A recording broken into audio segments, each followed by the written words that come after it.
than just a football game. These schools don't like each other. Unbelievable tradition, unbelievable passion.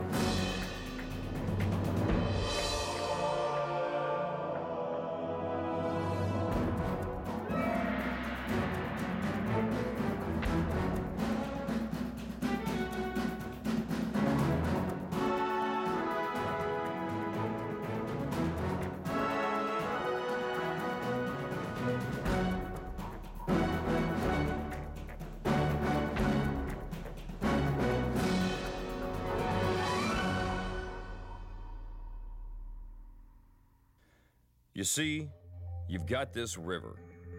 They call it red, but it ain't really red.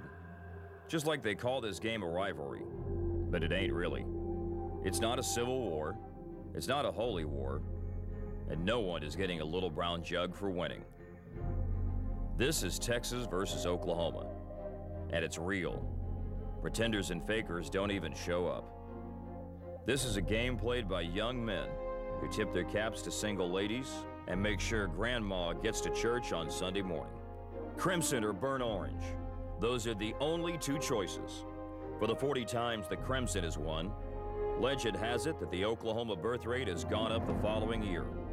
For the 58 times the burnt orange has won, legend has it the droughts have ended, the sick have been healed, and maybe, just maybe, one or two dead Texas X's have resurrected. Now, there are some teams that actually play football up north or way out there in the far west, but in Oklahoma and Texas, it is not the game of football, but football as the religion of the people. Football in this part of God's creation unites or separates fathers and sons, mothers and daughters, coaches and players. In 1900, these people started playing football. Oklahoma was a brand new school, and they traveled some dusty road down to Austin and challenged the Texas 11 to a game. The Oklahoma team took it on the chin, literally, and got beat 28-2. In 1912, the game debuted at the Texas State Fair in Dallas. Oklahoma, led by their star Claude Reeds, beat Texas. In 1929, the game became permanently affixed to the Texas State Fair. And in 1932, the game debuted at Fair Park Stadium in South Dallas, now known as the Cotton Bowl. This stadium has been the location of the game every year since 1932, and more precious memories were created here than any football locale west of the Mississippi River. Men with names like Bible, Royal, and Wilkinson stalked the sidelines with clipboards and playbooks, embodying the bright hope and earnest dreams of at least 1 million expectant, crazed followers, all wearing their color of choice. Players with names that read like a football Hall of Fame: Campbell and Washington, Pruitt and Peters, Street and Bradford, McCoy and Williams. 17 times these teams have faced each other, ranked in the Associated Press top 10. Oklahoma's accomplishments include a winning streak of 47 games, 7 national championships, and 17 players inducted into the College Football Hall of Fame. Texas's storied history includes winning over 800 regular season football games and playing in 48 bowl games with 4 national championships. Number 4 came in the epic battle against USC in the 2006 Rose Bowl.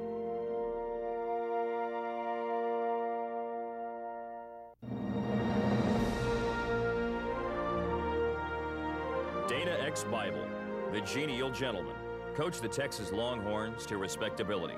Leading the team during the dark days of the Great War, Bible left the University of Nebraska and accepted his calling in Austin, bringing Longhorn football to the throne of national prominence. In Bible's first 2 seasons, Oklahoma made him wish he'd never left Lincoln. But after those losses, his revamping of the Longhorn defense held the Sooners to fewer than 10 touchdowns in the next 8 years and laid the foundation that confounded the Sooners. It also opened the door for a former Minnesota Golden Gopher quarterback named Charles Burnham Wilkinson to establish order in the Sooner world. Wilkinson served 1 year as an assistant coach to Jim Tatum before becoming the head coach that would propel Oklahoma to national renown. I think that to understand some of what this rivalry is all about, you do look at the dominance of eras. Texas had the upper hand in the early days of it. Bud Wilkinson arrives, and Oklahoma wins 8 in a row. It's often said that Oklahoma is most famous for football. But there is, of course, the musical. When Rodgers and Hammerstein wrote about how the wind comes sweeping through the plain, they had to have been thinking about Bud Wilkinson's teams. Out of his famous split T formation, the Sooners were a poised blend of speed and power. The Sooners outran you. It was as if they were playing with 12 or 14 players on the field. They were that fast. There was nothing in the known college football universe that prepared anyone for what Bud Wilkinson brought. It was football, but it was much more. With movie star good looks and a quiet, soft-spoken demeanor, he brought class and grace to a game that was lacking in both. And of course, he brought winning, which, as everyone realized, is the name of the game.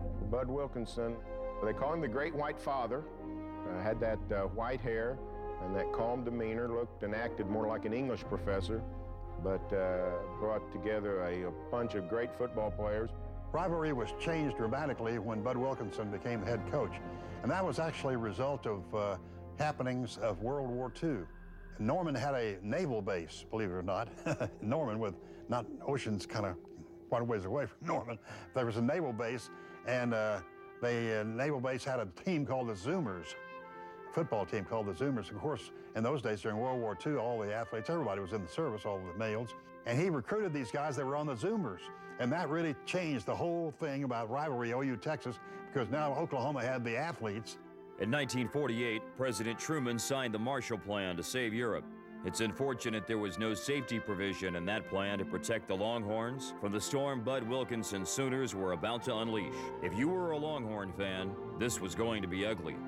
It was going to remain that way for a long time. The Sooners held a 20-7 cushion with 5:20 showing on the clock. After a great return on the ensuing kickoff, Tom Landry punched in a touchdown a few plays later, and suddenly the score was 20-14, with 3:51 still left. A pumped-up Longhorn squad smothered the Sooners on their next possession and took over on their own 37 for the final charge. But on third down, Thomas picked off the tip pass to stop the Longhorns in their tracks. It was over. Oklahoma had stopped the 8-year skid with a 20-14 upset. For the first time since it was created in 1941 as a symbolic prize for the victor, the Golden Hat went to Oklahoma. Perhaps the greatest run in college football history with the 47-game winning streak, and really set in motion, he's called the man who made the monster. So he really set in motion the Oklahoma football machine. I think more than anything, Bud Wilkinson, kind of changed the way Oklahomans thought about themselves and their football program. He rose above the program. Here's a guy who later, ran for the U.S. Senate and coached in the NFL. And he was kind of bigger than life. And I think he kind of transformed the whole thinking that Oklahomans had at the time. I don't think you'll ever see anybody else be able to put an era like Bud Wilkinson did in the late 40s and early 50s. The games he won, he just won them on a consistent basis. He dominated a conference that was supposed to be pretty good. It's just guy after guy after guy. They weren't highly recruited. They were from Oklahoma, maybe the panhandle of Texas. He recruited some guys from New Mexico. Wasn't like they weren't a national program like Notre Dame that was pulling guys from everywhere. Just local Oklahoma guys that just dominated college football. The thing that Bud Wilkinson lived off of was having, very quick, skilled teams. The linemen got off the ball real quick, very solid on fundamentals. Really dominated college football in the 50s and set the standard even now for programs. He was popular enough that he could run for Senate in the state of Oklahoma in 1962. Did ABC College Football. He was a remarkable household name during that time, and he was a guy that really brought, I think, national prominence in the TV age to this series. Wilkinson was able to gather the talent in his state, recruit a little bit outside the state, and elevate that program to the best program levels in the country. Once it got there, this thing has been a war ever since. Bud Wilkinson, Oklahoma, wins 145, conference championships 14, national championships 3, recruits Billy Vessels, Tommy McDonald, Jerry Tubbs. I've been to 100 places around the world, and I can honestly say Texas is my least favorite. What are they known for? Bad food, toll roads? Boomer Sooner.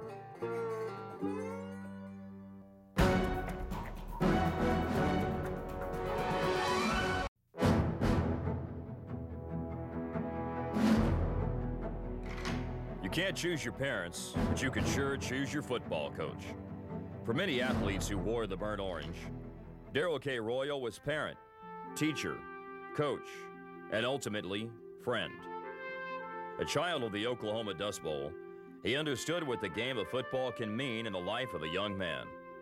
Royal was smart, ethical, and a master innovator in a game of copycats. He led the Longhorns from his heart, which, as the legend goes, is the beaming light that shines in the eyes of Texas. There was the attitude that we are Texas, and we're not going to have Oklahoma roll over us. We're not going to have Texas A&M roll over us or anything else like that. He brought that kind of mindset, I think, to a lot of the guys, and that not only were they going to stand up to those teams, but that they could also be a dominant national power. Nobody was going to outworking. Nobody was going to go out and out-recruiting. Nobody was going to be able to say that he was not prepared. And all those seem to say the same thing about him. The fact is that he was a guy that was here early. He worked at what he was doing. He got good athletes. And then he had that demeanor when you were around him. He was very calm. See, Darrell's a guy from Oklahoma that went to Texas, and so you have the interchange there between the two. The feeling when Darrell Royal got the coaching job down there was that, well, you know, everybody has to earn a living. I think the 1958 Texas-Oklahoma game validated Darrell Royal and his program at Texas. It was something that Texas fans had longed for because Oklahoma, in that really great era of the final years of Bud Wilkinson in the 50s there, had really done a great job of controlling the landscape of college football. And when Texas won in 1958, it not only began a Texas string where the Longhorns won 12 of the next 13 ball games, but it put Darrell Royal on the map as a young coach who at that time was only 33, who was one of the up-and-coming guys in college football. And his win in that ball game really said Texas is here to stay, and I'm here to stay with them. And Texas held one last time for the enormous upset, with Lackey himself pulling down the game-saving interception. The legend goes that Darrell Royal was so overwhelmed by beating his mentor that he threw up after the game. It has been said that one could either embrace the wishbone or wish that you'd embrace the wishbone as you're looking for your next coaching job. It's not so much a football formation, but a battle plan that rips the heart out of a defense. It was a whole new way of looking at the game, brought to you by the UT Brain Trust. Well, the wishbone began when Emory Bellard, who was a talented coach in his own right, a great high school coach who had won state championships, was on his staff as the offensive coordinator running back coach, and they started tinkering with it in the spring. And Bill Little, who was on the staff at the University of Texas, kept asking Emory Bellard, you have all these great, running backs. How are you going to get them all on the field? How are you going to decide which one you're going to pick? And Emory Bellard kind of looked at Bill Little and said, well, maybe we'll just start all of them. What the spread is now, the wishbone was then. Darrell Royal came up with it, the triple option, and used it to a huge advantage in winning the 1969 national championship. And it pretty much revolutionized college football, as we know it. Texas ended up winning 30 straight games and a pair of national championships. Emory Bellard went on to be a head coach at Texas A&M. From there, everybody wanted to know about this secret offense. How did it work? How did you run it? How much time do you have to spend with it? And to see